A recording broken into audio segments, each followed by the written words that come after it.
Hello, my name is Deanne Battle, and welcome to the Composite, a random assemblage. We are a talk show, and we talk about anything and everything.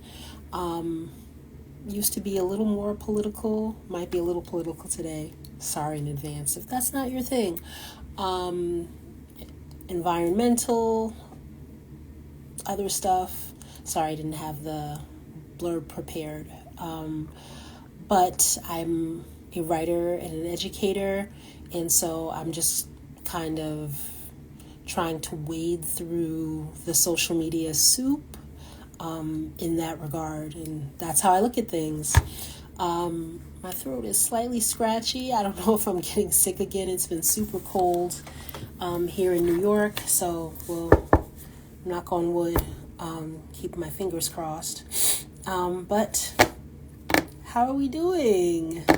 It's been quite the barrage, pardon me, on multiple fronts. So I'm looking, I did an outline here of things that I wanted to talk about. And the funny thing is, I wrote the topic and then I skipped a few lines for thoughts and everything.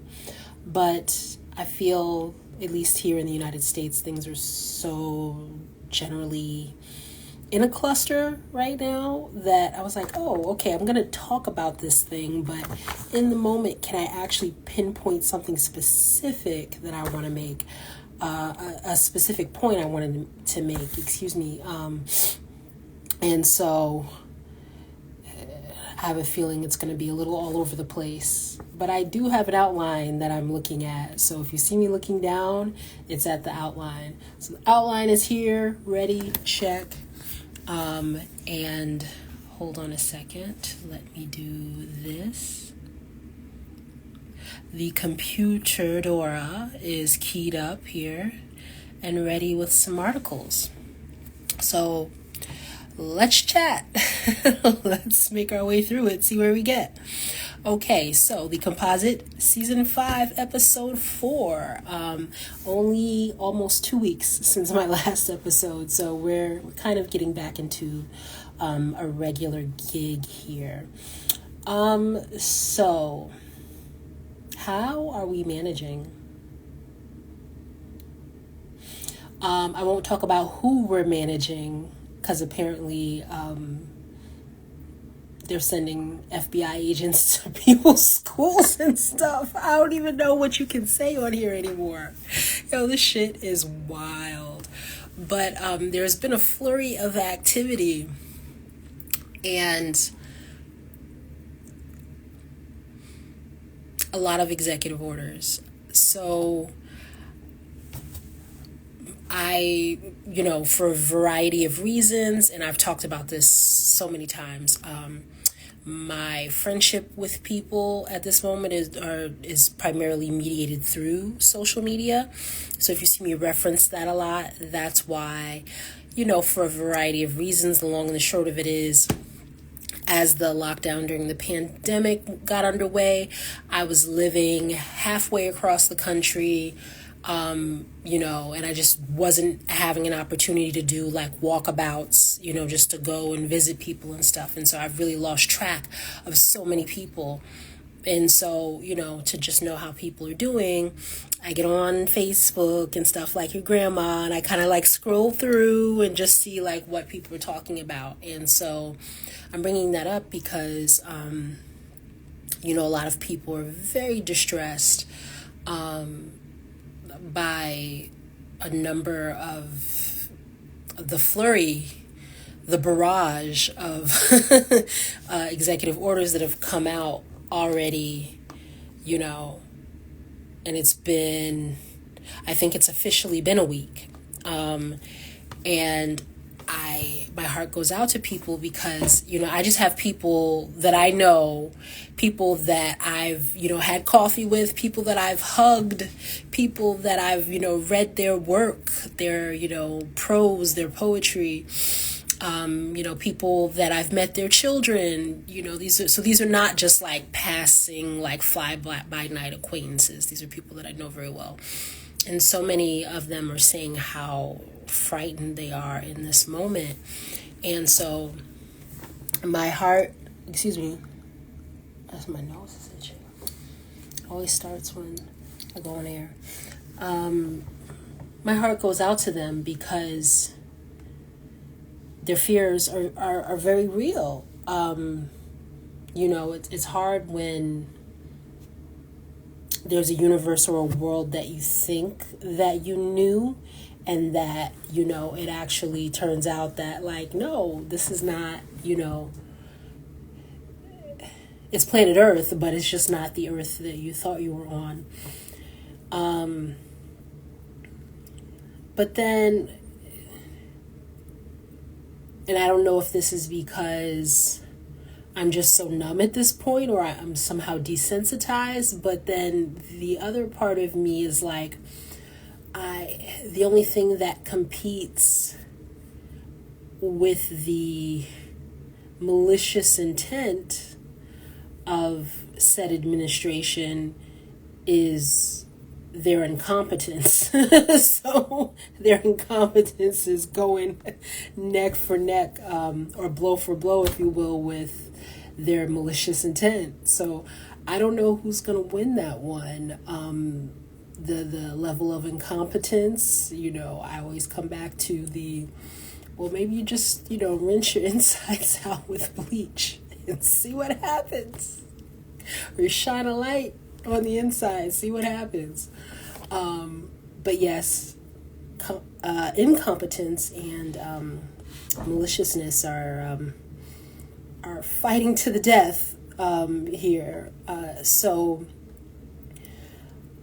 although, the fears are very real, like, I don't want to pretend that I'm somebody who's above the things that were cut. Like, for instance, given the way the landscape is altered, and, I just haven't been doing particularly great for quite a while now, economically or otherwise. And so I'm like, I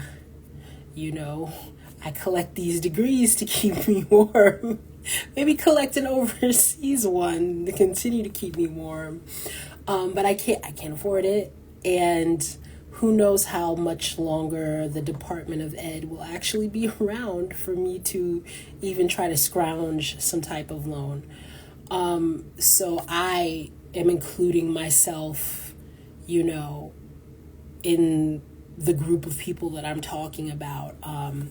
I need to have alternate strategies and game plans in place, but they've got to be realistic ones. And so I think probably next episode, and I've done this once or twice before, let's do a meditation. Let me make a note of that.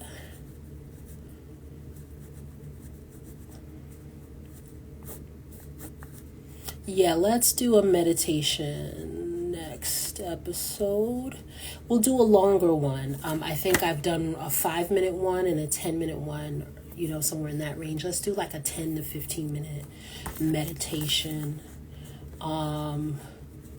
Just to try to make your way through, right?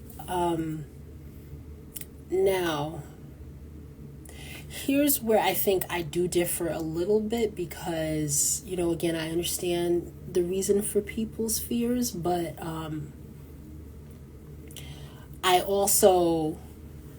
I think about strategy and motivation. So I'm just at this point in life where, I'm honest with myself enough to know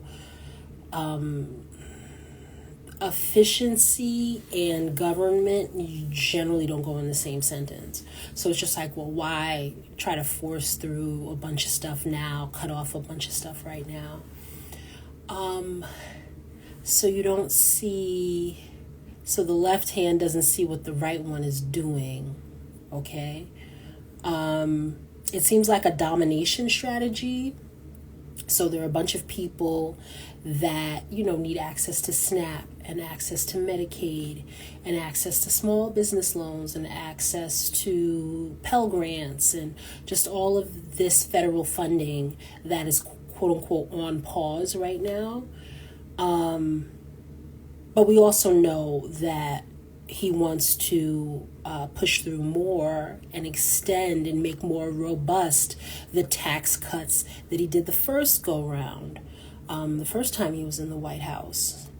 And so it's like, what's a great sleight of hand to keep, those tax cuts and war funding, even more war funding through. So have everybody think that you're shutting off all the benefits, okay? So that way when you turn the benefits back on, people will be so grateful that they have what they were entitled to, by the way, because so many of those programs you have to pay into it, right? People pay into social security, people pay into disability, people pay, into so many of these systems. Not all of them, I'll be honest, but unemployment, that's what I was thinking of. But people pay into so many of these systems, and so it's very, very rarely a handout, folks. But if you have people concerned about maintaining their current level of subsistence, then they're not looking at what you're doing over here. And like I said, over here, I think it's going to be a combination of ramped up war funding, possibly war with Iran. I wouldn't put it past them. So war funding, and like I said, a shitload of tax cuts for his donors, his buddies. All while, there's a group of people over here, again, justifiably terrified because they're barely hanging on, and this current administration is dangling the benefits that they should have access to, dangling that over their heads. And I don't really know what the solution is to get out of this reactive cycle, because he did pretty much the same thing during the first administration, although I will say it seemed like what would happen is at Friday, I want to say around 2:30, 3 o'clock, once the markets closed, there'd be this information dump of, I think he fired Anthony Scaramucci on a Friday. Just all of these leaks and quotes and ridiculous initiatives and stuff would come out Friday from about 3:30, and then the dump would go until 8:30 Eastern Standard Time. So then there'd be a dumpster fire Friday night, and then the news cycle would process it, launder it, because they normalize everything this guy does, launder it over the weekend, and then by Monday, a new news cycle. So I guess he's like, well, fuck it, I'm not gonna wait until Friday. Let's just push it through. Let's just make it rain executive orders. And so that's what we're seeing now. And so it's, again, I understand the fear, but my fear is if people decide in mass quantities to live in terror for the next 4 years, then I don't think the accurate response of resistance, I don't think that energy field is going to come together. Just because some stuff he doesn't have the power to do. He just doesn't. And so think about how powerful, and I say this as someone who's a writer, I often unfortunately have to remind myself how powerful language is. He is going to do X. So rather than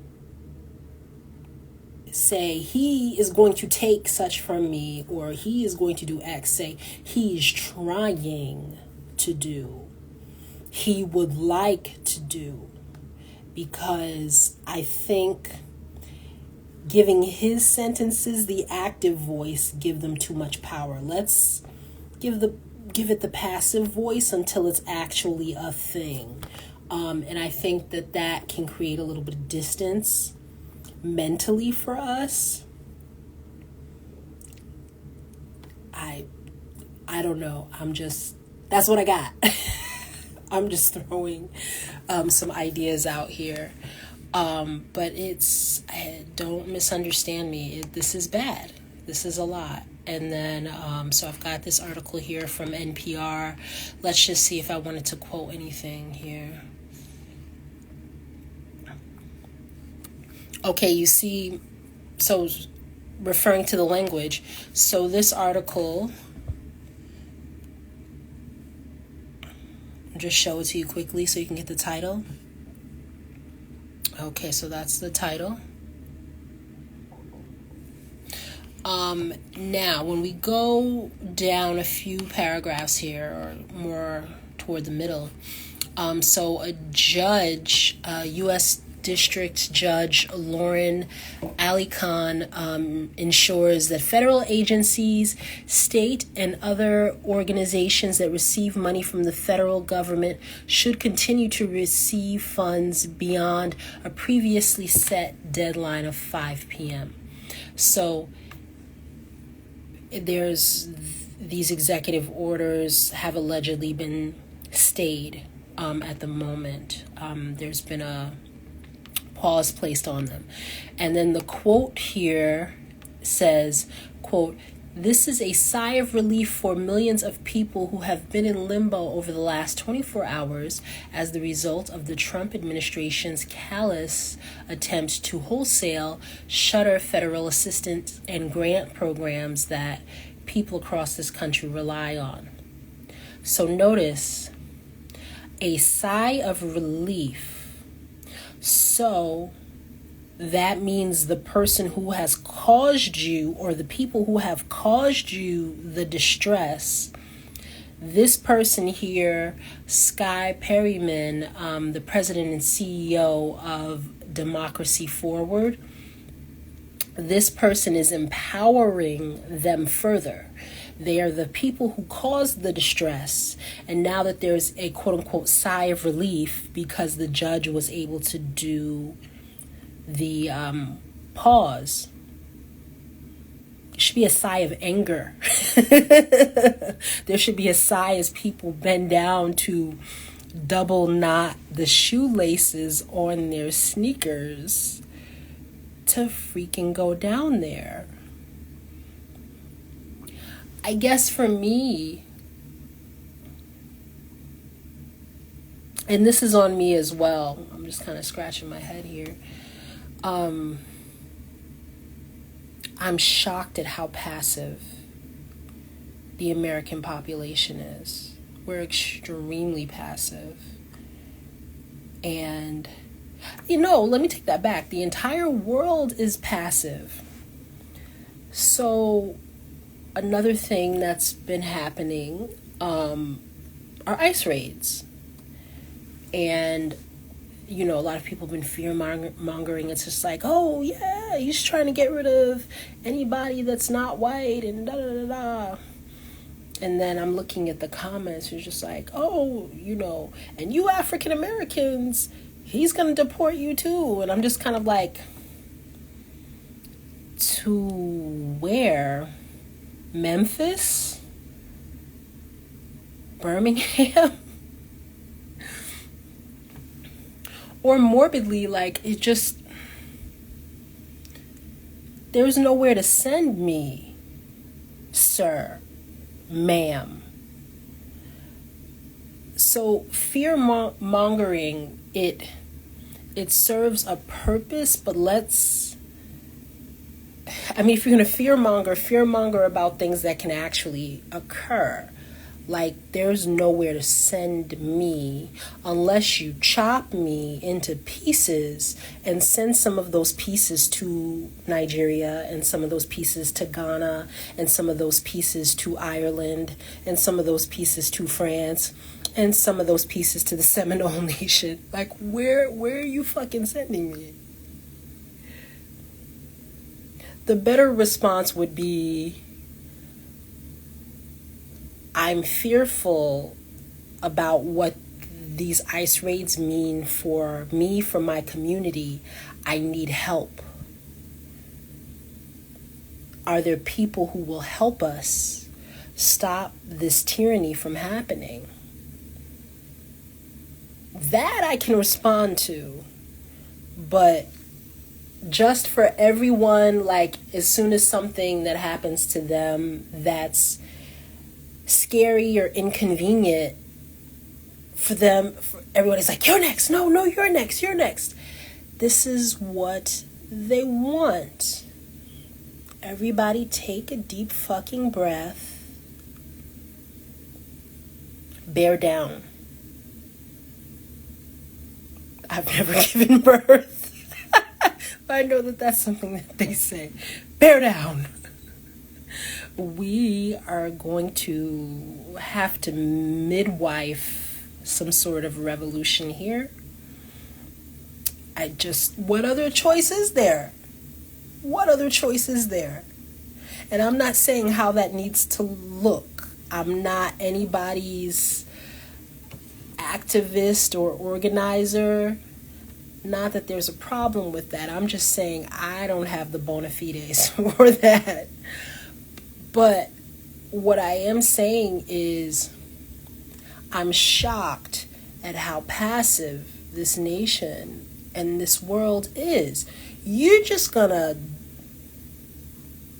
let this guy do whatever the fuck he wants. That's what it looks like right now. Oh, well, he renamed the Gulf of Mexico. Oh, he did this, he did that. And you freaking stood there? Call a thing what it is. Just because he wants to rename it doesn't mean that it should be renamed. Who the fuck is he? This is just crazy. Like, it's like people have you have no internal boundaries. I think everyone needs to have you have to have in your mind and in your spirit and in your soul boundaries, red lines that cannot be crossed. So whether you look in the mirror, for me, freedom looks like X, Y, and Z. And once they take this from me, or once they do this, that's it. I'm done. And people need to be able to articulate that for themselves. And what I'm seeing is that a lot of these people who are running around with their, like chickens with their heads cut off, do not have those boundaries and have those limits in place. That's a problem. That should be in place for you irrespective. Left, right, up, down. I don't care what time of day it is, what century it is. You should have a vision of freedom, a vision of utopia for yourself. And although, utopia is ephemeral,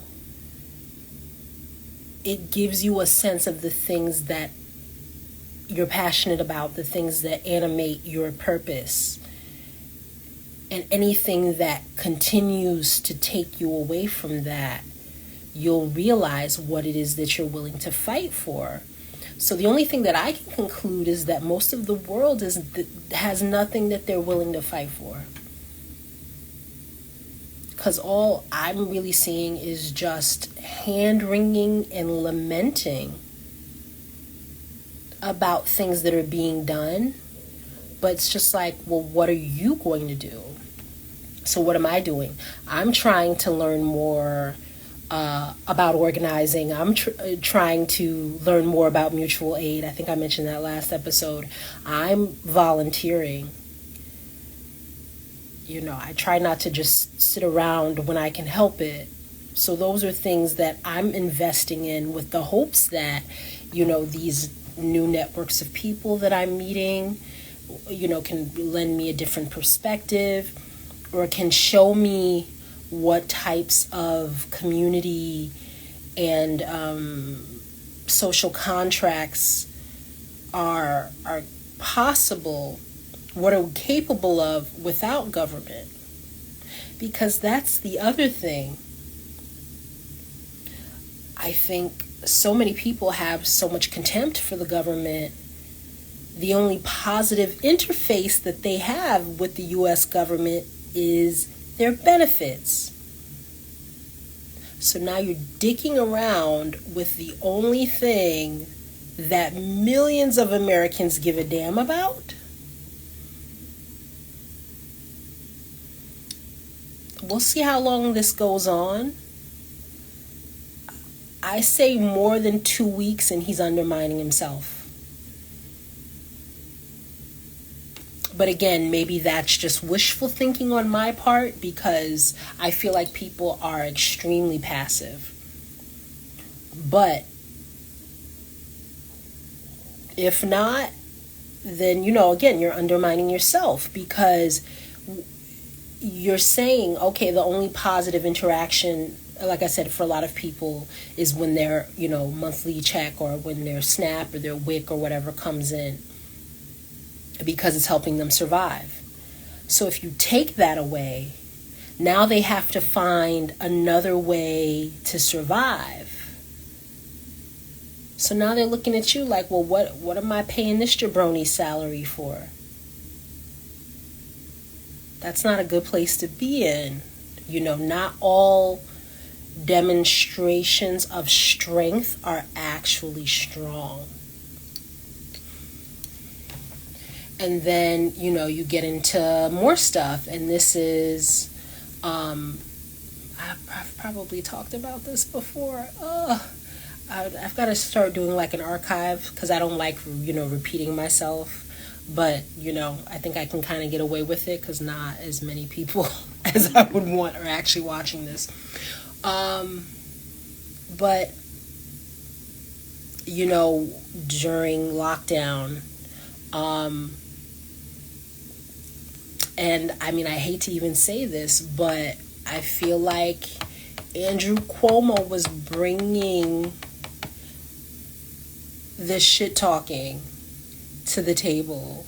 And, I forgot who started the discussion, but, somebody was complaining, and it's just like, oh, well, why should the blue states get this much money and the red states, da-da-da-da-da. And so he had some type of quote where he was just saying, well, if at the federal level, if we are going to start mincing which states contribute more or less to the pot, the red states are going to lose that discussion, So he's just like, well,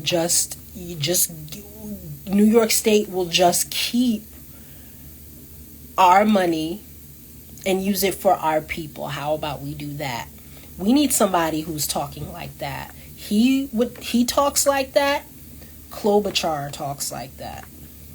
Now, I don't agree with or have any endorsement of sexual harassment, throwing phones at people. Both of them have a lot of awful allegations. But, and politics, at least in the United States, it's a rogue's den. All of these people have shit on them. And so I just think that the direction this is going in, the Democrats, the bench is very light. There's no depth to this team right now. But I think the two of them, however you would want to do that ticket, got a good chance, because they both like have stronger personalities and have the rhetorical wherewithal to match what we've got in the White House right now. And that's the level of communication that we need. And that's the level of decisiveness that we need. I don't think either of them will be run for anything for a myriad number of reasons, but you gotta Thanos for Thanos. That's what it is. Because they put Chuck Schumer out there and he's like, oh, these executive orders are so terrible. Trump is terrible. This is more of what he did in his first administration. Just like...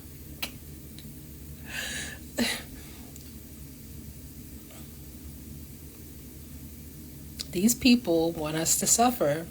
They really do.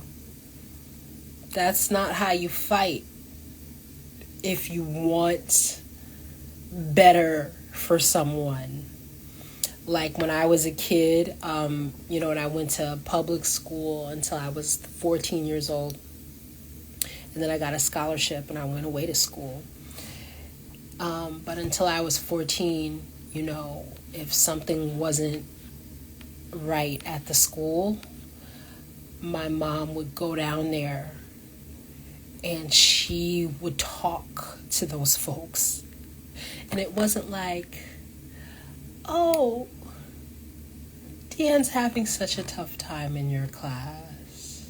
Or, oh, you're not allocating enough resources for our students. I remember, because I'm asthmatic, and there was like a mold.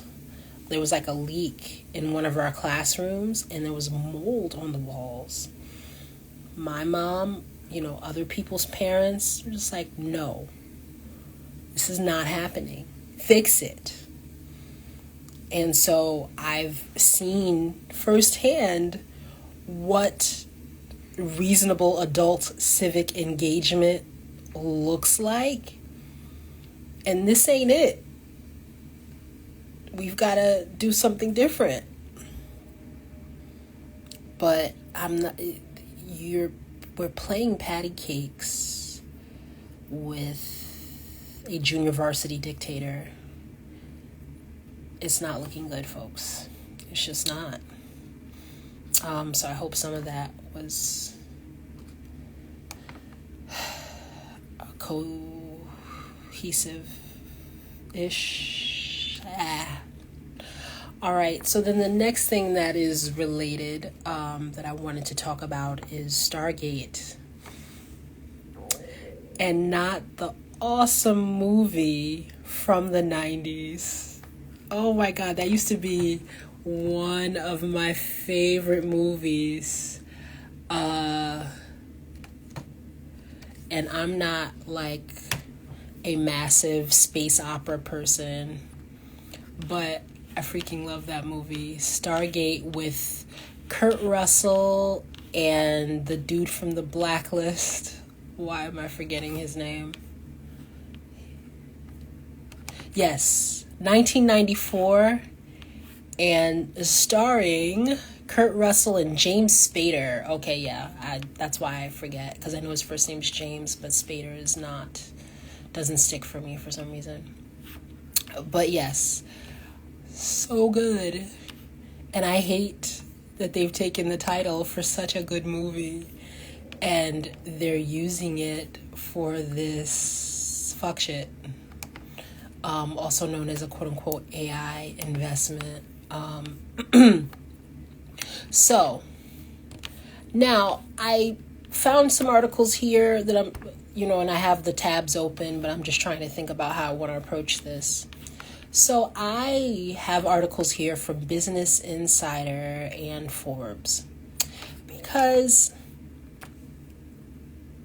I want to be fairish where I can.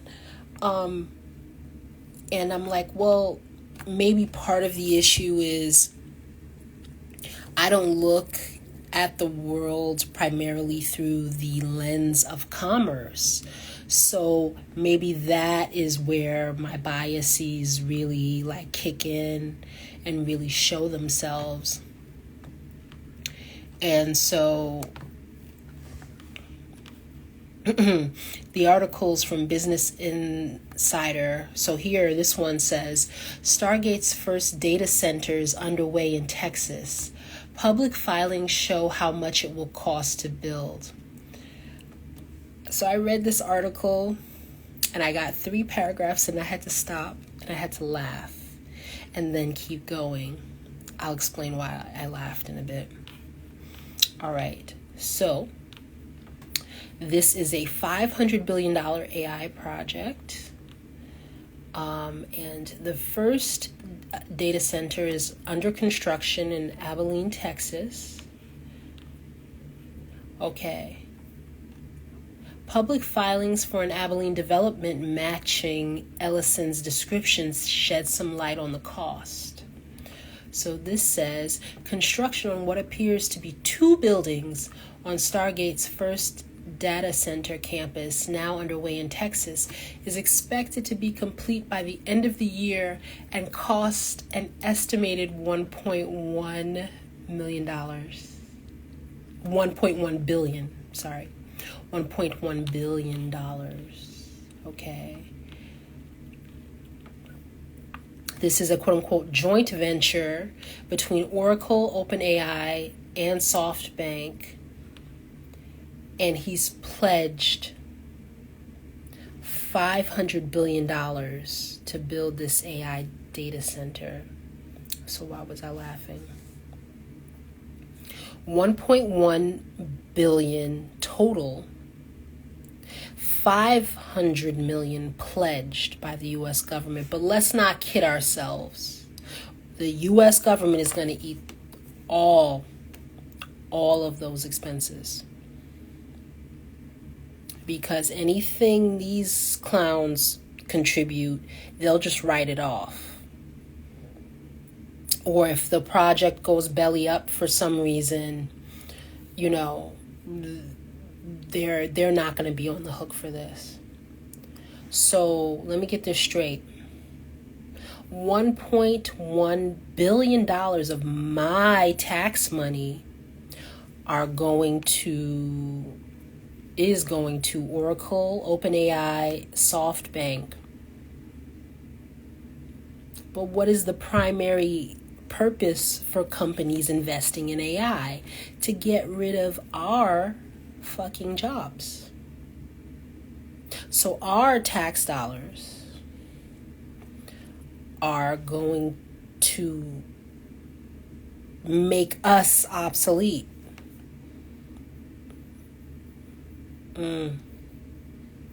Yeah, there's not enough bread to go on that shit sandwich. Let's see what else we have here. These people are bold.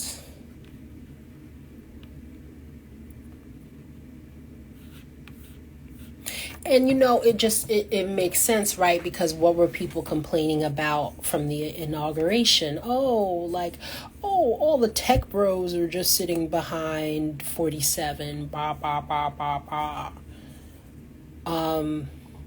Yeah. One thing that we've spoken about on here a couple of times already, the weapons grade amount of data that social media sites have on us. All this is doing, this is just going to be an index.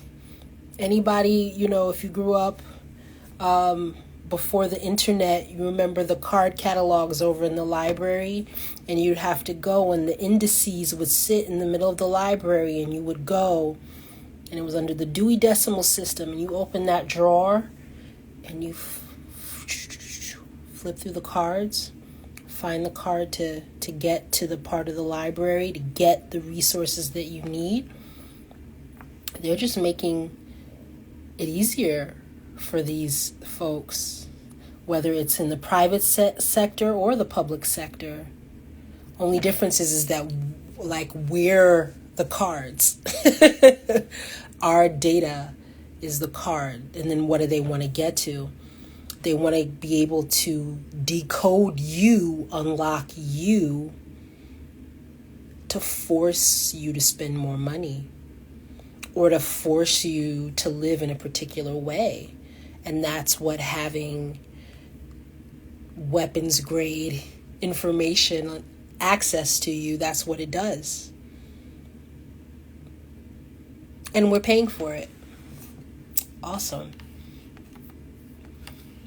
So that was information about how much they're paying to get their physical plant together. Hold on a second. Oh, shoot. And, you know, that's another thing, too. I was preparing for the show, and everything is firewalled.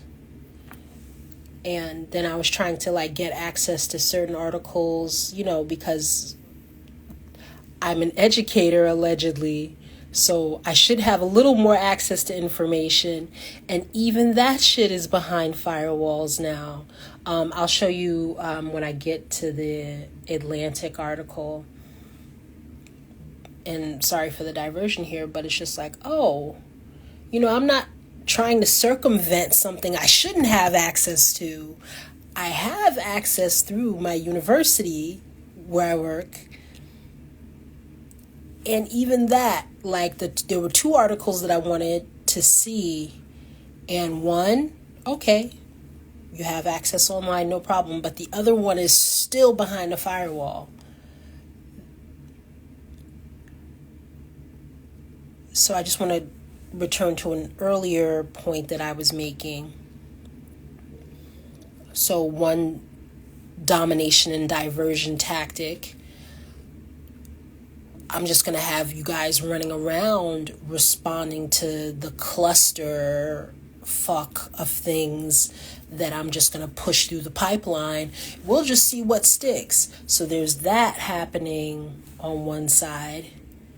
So ruling through fear. And then on the other side, limiting your access to information in real time. I've got people texting me, telling me their social media posts are getting blocked, and they don't know why. There's all types of stuff happening. And so we will definitely be meditating next episode. You have to try to find a way to keep a center through all of this. Hold on. No access. This is the other article I'm just looking at and just talking to you about, okay? And then now this one, nada. So, 'tis what it is. All right. Now there is one more piece here. Now, this last article about the Stargate project. Sorry, I'm trying to regulate this. The last, just separately, FYI, the last handful of episodes, it just have been way too close to my face. My apologies. I have a cute little stand and everything for this phone that's in storage.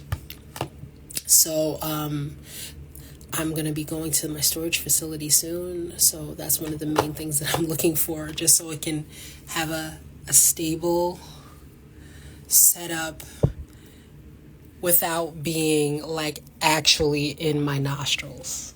Okay, so that's what we're going for. Stable setup, not in my nostrils. And I'm going to use my mic.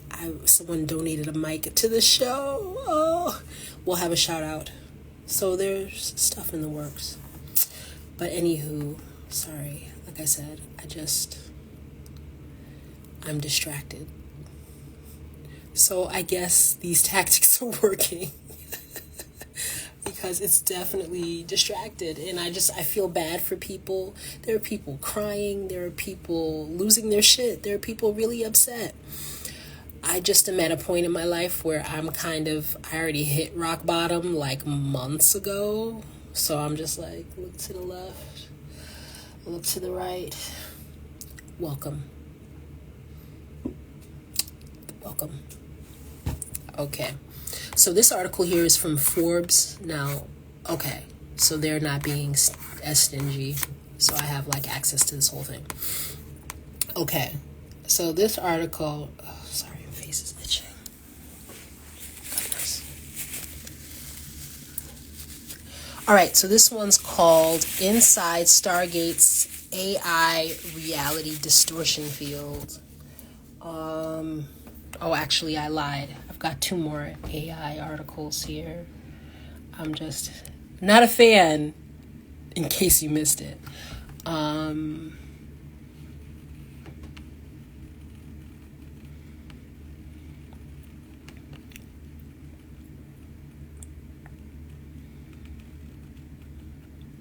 But that's the thing, like, they don't even know. This is Forbes, and so a couple of parts that stuck out to me. I'm sorry, I just didn't have a way to highlight these paragraphs.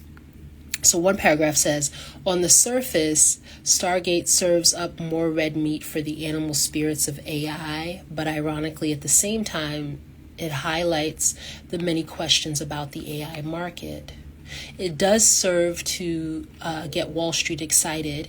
In a research note published by investment bank William Blair today, analysts write, quote, the aim of Stargate is to secure American leadership in AI, create hundreds of thousands of American jobs. This is not going to create jobs. And protect the national security of the U.S. and its allies.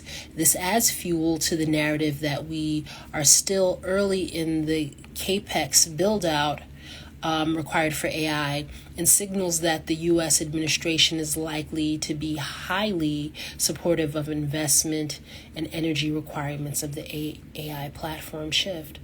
They're just putting AI on everything. They don't even fucking know the full capabilities of what this thing does. Now, that it could be way more invasive than we think it is, or it could be a total dud. They have no clue. They're just throwing taxpayer money at this shit to see what happens.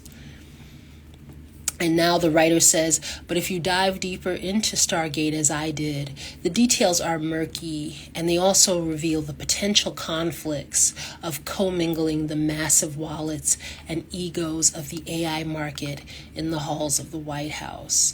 The details involve a collision of money, politics, and egos, with many potential conflicts down the road, and many details of how Project Stargate will work and who will pay for it aren't clear.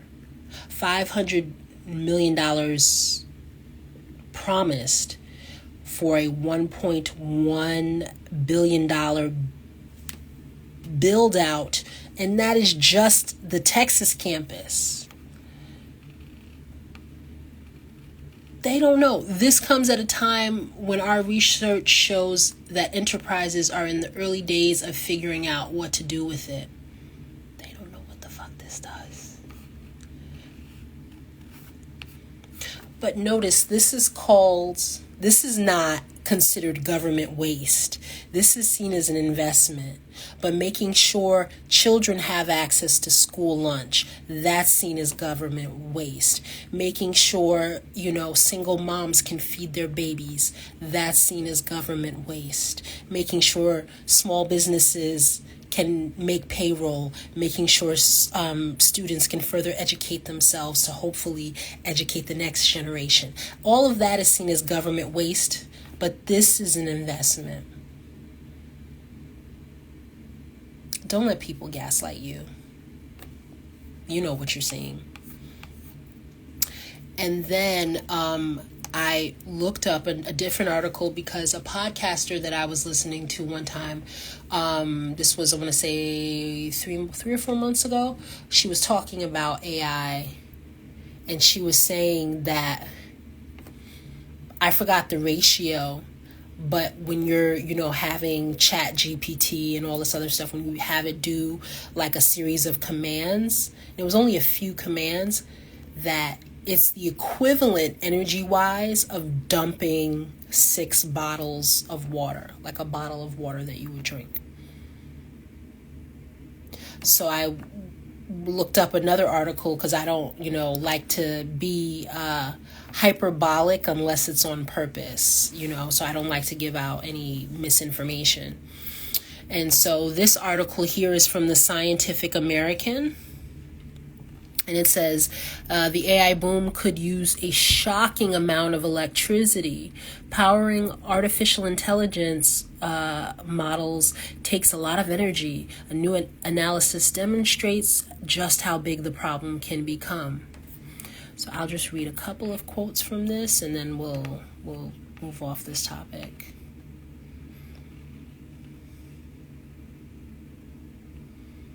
Okay. Around the globe, data centers currently account for 1 to 1.5% of global electricity use. And this is according to the International Energy Agency. And then AI's requirement would push it to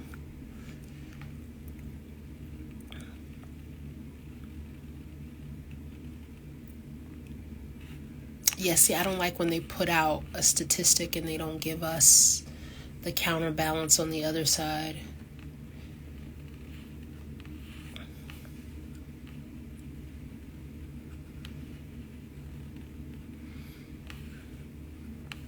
I wanted to do an apples to apples comparison with the numbers. So it's not that there are not numbers in this article, but again, I don't want to say something that's misleading to people. Like, how much is it going to increase? And when I was talking about the 6 bottles of water, that's to cool the data centers because, these modems, these data, I don't even know if you call them modems when they get to like that capacity, but whatever you call it, where they're harvesting and processing the data, the cooling is like crazy, and that's where the water is really being used. Okay. A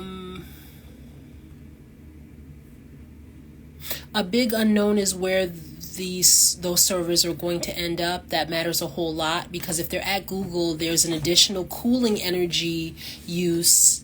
The additional cooling energy use is going to be somewhere in the range of 10% increase. But global data centers on average will add 50% to the energy costs just to keep the machines cool.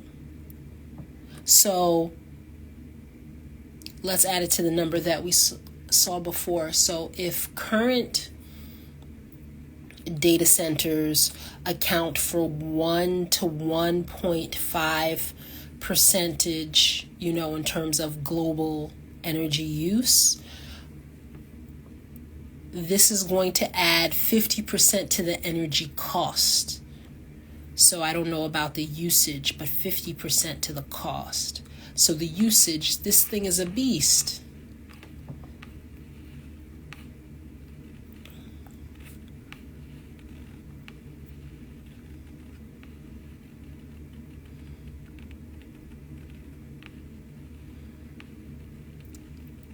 And for a product/service where they're not even 100% sure what it does.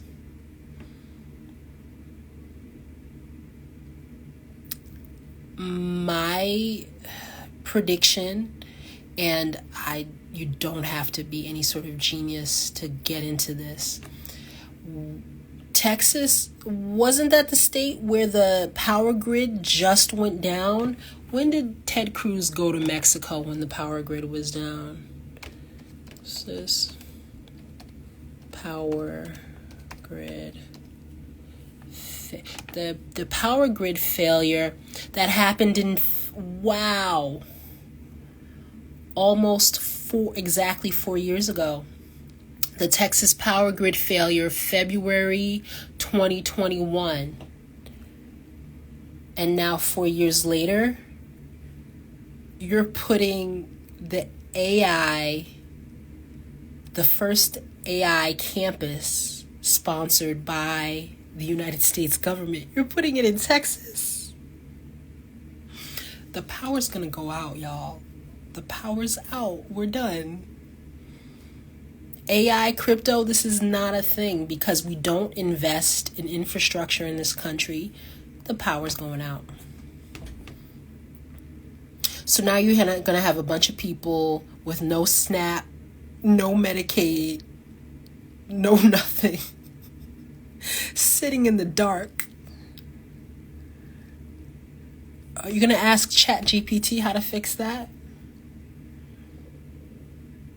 Again, I don't know if these people are more incompetent than they are malicious, or if they're more malicious than they are incompetent. I don't know what is the winning factor there.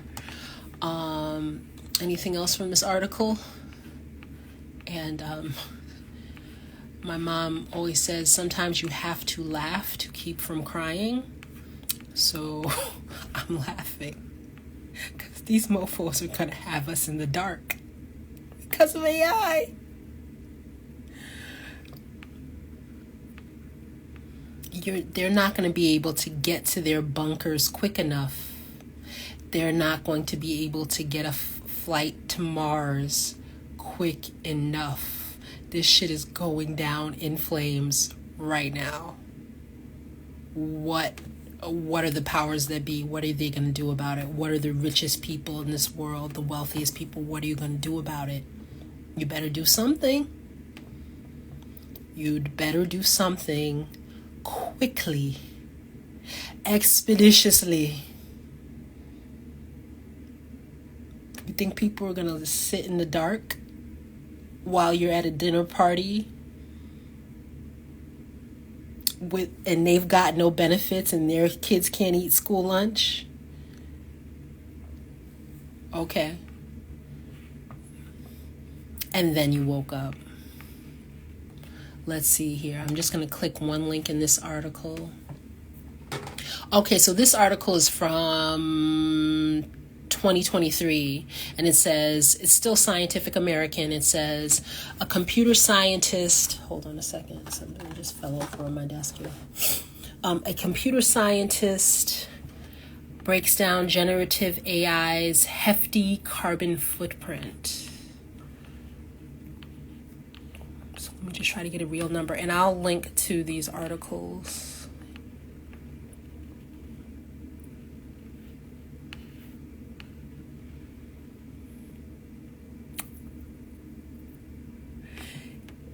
In 2019, researchers found that creating a generative AI model called BERT with 110 million parameters.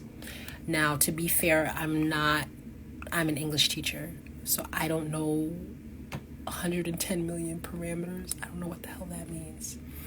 But nevertheless, it consumed the energy of a round-trip transcontinental flight for one person. Are you freaking serious?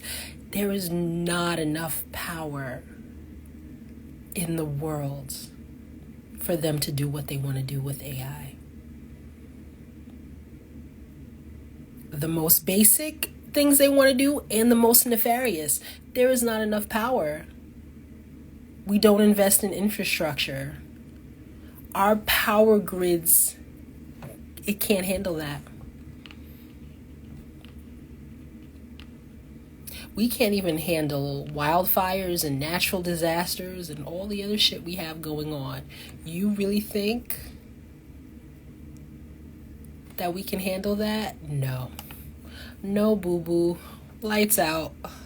Sorry, very sorry for you. Okay, so that's another thing I've got to learn how to do this year. I've got to learn how to live off the grid. Ay.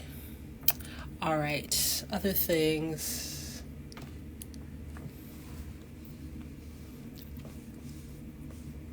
I'm just looking at my notes here.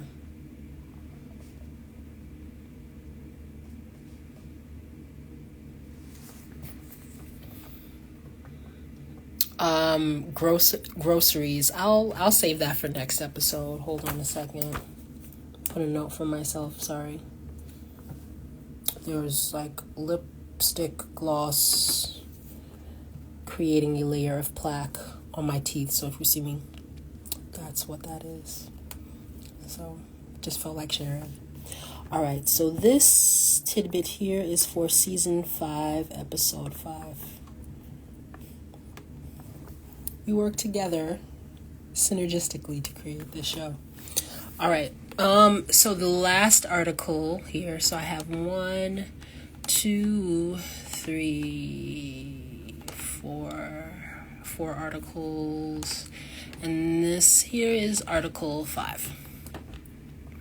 So this is from The Atlantic, and this article is called "The People Who Quit Dating." And so initially, why was I bringing this out? Because in my mind, thematically, I was going to talk about passivity in society and things of that nature. And I felt like the article linked in that way. But then I actually started talking and I took the show in a different direction. So I guess this is just a random assemblage, hence the composite of things that I've been looking at.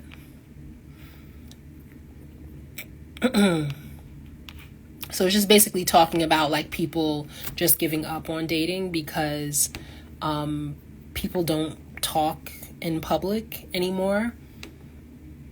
And then the online stuff is so bad. I have a couple of stories to share.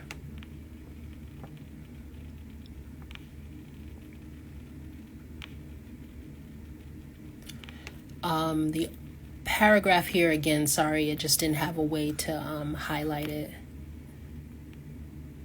Oh, okay, yes, this is the part that I identified with because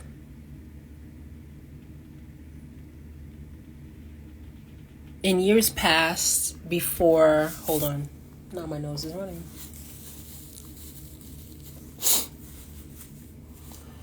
It says, in years past, before apps became the most common way to meet a partner, people tended to pair up with friends, acquaintances, or co-workers.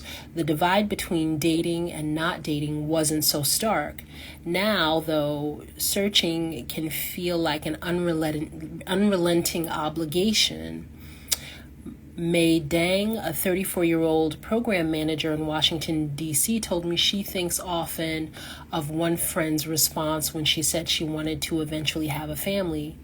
Well, are you doing something about it?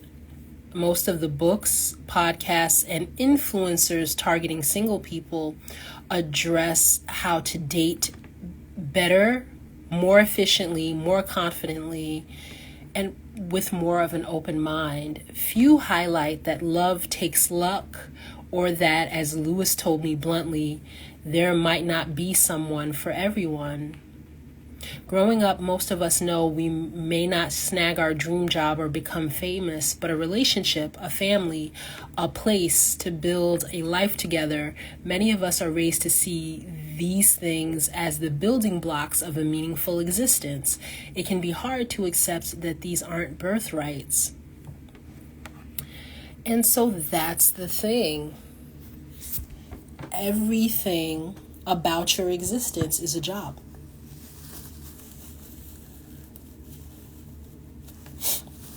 And don't get me wrong, like relationships are hard work. They should be a level of work. But you can't even get to that point because all Tinder is, I feel like just it's a series of mini job interviews. And then I just blocked somebody. This is my story. I just blocked someone the other day because at first it said that he was, in the New York tri-state area. Then we match and he tells me he's in California. He's in California, but he's actually from somewhere in Central West Africa. I'm just saying that because that's how it literally was phrased to me. I'm not putting extras on it. And then list the name of a country that I haven't heard of. So I said, well, we learn something new every day. So I look up the said country. I'm like, oh, okay, their lingua franca is French. Their economy runs on this. Like, I'm reading up about this country and I'm like, okay. Then 2 days later, we're exchanging messages the whole time. But then he sends me a message that reads like an email scam. So I'm like, okay, no, this is not what we want. So I blocked him. And then just to make sure that I'm not the one being crazy, that I'm not the asshole, I read the message to my friend. She said, I'm sure if you put that in a search engine, it's going to come back as an email scam. And I said, thank you, because that's exactly what it sounded like, an email scam. So I'm just like, wow, that was 2 weeks of my time wasted messaging with this person. Now, is he the only person that I'm messaging with? No, but it all feels like that. It all feels like mini time wasting job interviews. And so all of that being said, when I heard that there was an article that said the people who quit dating, I said, wow, might I be one of those people? Because it does not feel pleasurable. It's just like, oh, think of dating as fun. It's not fun. It's not fucking fun. No. What do you want to know? You want to know, can I actually get to the point to see you as a human being in person and get to know you and pursue something with you? Or can I toss you back? That's all you want to know from these apps. Is it a keeper or a toss back? And it seems like these sites are only populated with toss backs. It's very discouraging. But then when you tell people, I don't want to be on the apps, they tell you, you have to be on the apps. And I don't know if, I read articles from dating experts. Listen, I'm a nerd. I will study something, but I have not figured out a way to study my way out of app hell. And that's all there is, it seems now, for dating. Just app hell. What else do we have here?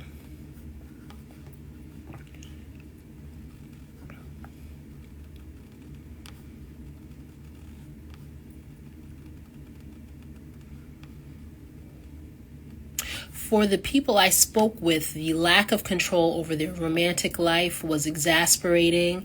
They could decide to make friends or move or switch jobs, but they couldn't will a partner into being. Unless it's like Misery. He just gets into a car accident and breaks both of his legs. I just drag him into a cottage in the woods, and then that's a wrap, because the rest of this shit is not working at all.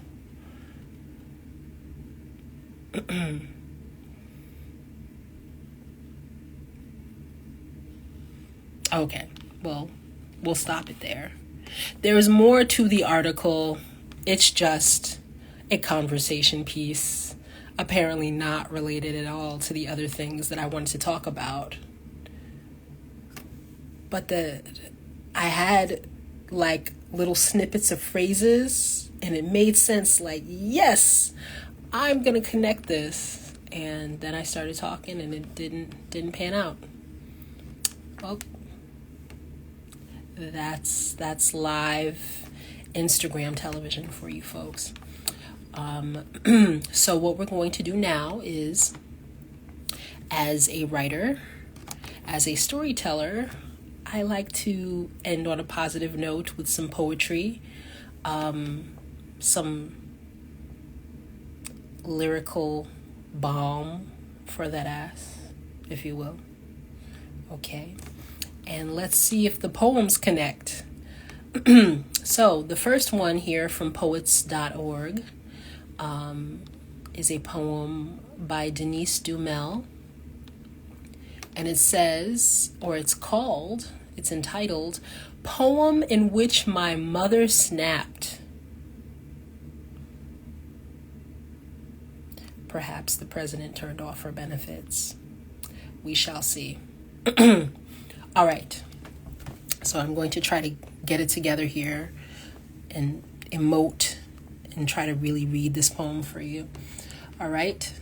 Denise Duhamel, Poem in Which My Mother Snapped. My sister and I played catch with a warm tomato from my uncle's garden, even though my mother kept warning us, stop it. We were in the kitchen, my mother at the stove. Grammy and the aunts thought it was funny. They're just kids. My mother had cut off our hair when it was too snarled to brush, as we whined and flinched, even after she doused us with no more tears. Grammy missed taming our curls into braids, blamed my mother for not being patient for our crooked bangs. My aunts let my sister strum her plastic guitar, even though the strings kept popping off. My mother finally snapped the toy guitar in half. Mostly she was a good, funny mom who let us pick out crazy Easter hats from a discount bin, who gave us Swedish Fish and Burl Ives records and taught us to read. Of course, the tomato splattered on the floor. My sister and I remember the bloody insides and seeds splashed on the linoleum, but not much more. Damn. Her mother beat the living daylights out of her. Let me read that one more time. My sister and I remember the bloody insides and seeds splashed on the linoleum, but not much more. Yeah. That was a bad day for her. Well, at least she wasn't forced to go outside and pick a switch. Anyone that has an old school Southern grandmother and they make you go and get a switch, and you better get a good one. Because if they have to go and get it, yeah, you don't want that beating. Those were bad. Yikes. I wasn't expecting the poem to go there, but we got all types of stuff happening this week that I wasn't expecting. So stay tuned. Oh, and got a little Yeats here. All right. Haven't seen this one in a very long time. This is by the poet William Butler Yeats, and it's called The Lake Isle of Innisfree.